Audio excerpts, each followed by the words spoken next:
My mom used to have a saying, and you probably heard it, that if you lay down with dogs, you might get some fleas. And you know, that's very easy to understand. If you were never around dogs, there's a low likelihood of getting fleas.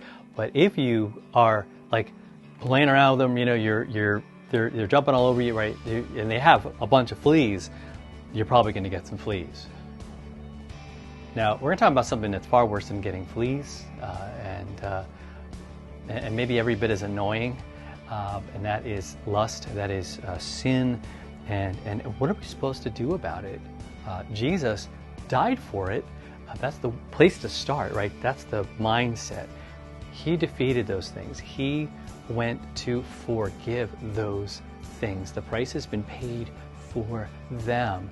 And so Scripture would say to us in just one unanimous voice, like, hey, that's no longer to be a part of your life.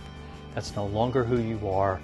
Even if it's something that has really had its way with you in some ways and has owned you in a lot of ways. He's saying, look, you get your new creation, man, your new life.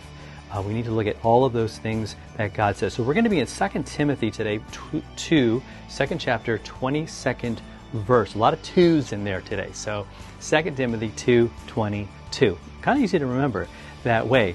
And he says the strategy for us in so many of these things is going to be to flee. Just to flee. Like when you know you can't win the fight, you flee. Right? Like, so if you can't resist that temptation, don't put yourself in that position.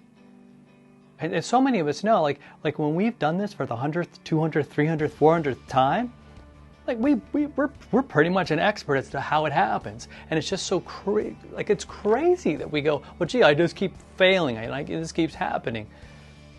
Well, it's because we didn't do anything. And maybe that is just to flee. Just to flee. Change things up. If you know that if you do this and then do this, that this happens and you fail, well, then you're going to change one of those two things, maybe both of them.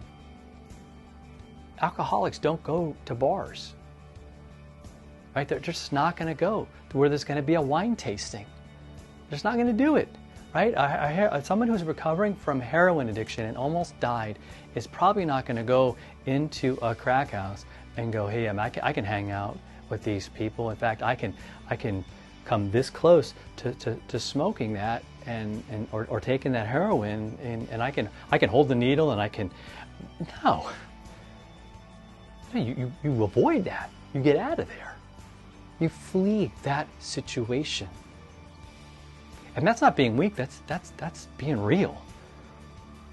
That's what Paul says. He says, flee youthful passions and do something else instead.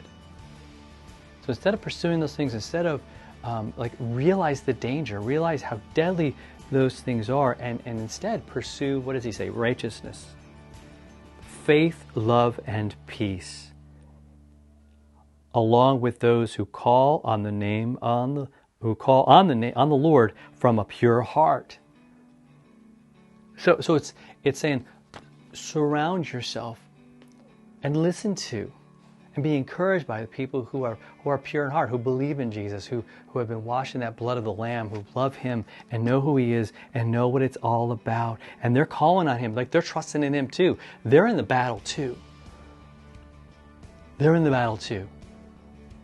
They know what it's like. And so he says, listen to them and be pursuing all of those things. What it means to be made right with God is Jesus dies for us and rose for us and gives His life for us, and we trust Him. That's faith and that love and the peace that He gives us, right? Pursue those things. Say, you know what? How can I get more of that today? Because let's just face it, if your day is how can I get more pleasure? Like, right, how can I watch more things that I shouldn't watch and talk about things I shouldn't talk about and be involved in things that I shouldn't be involved in? See, how can I say that's going to be my day and then be shocked and surprised that, wow, I feel absolutely defeated. I feel absolutely like those things beat me up. But I walked into the ring with them. Say, no, don't walk in the ring with them. Jesus already did. He already did. He stood up to them with the cross, bled and died for them. to defeat them, to take away their power. So today, let's pursue these amazing, amazing things. Righteousness, here it is again. Faith, love, peace.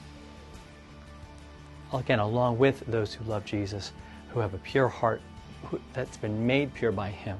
Not by them, but by Him. Because we need each other in this battle. So let's hold each other up instead of judging each other, right? Let's give each other some encouragement today. And maybe that means sharing this with somebody. Maybe that means you subscribe so that you can continue to get these to help in that battle, all right? I will talk to you next time. You have a great rest of your day.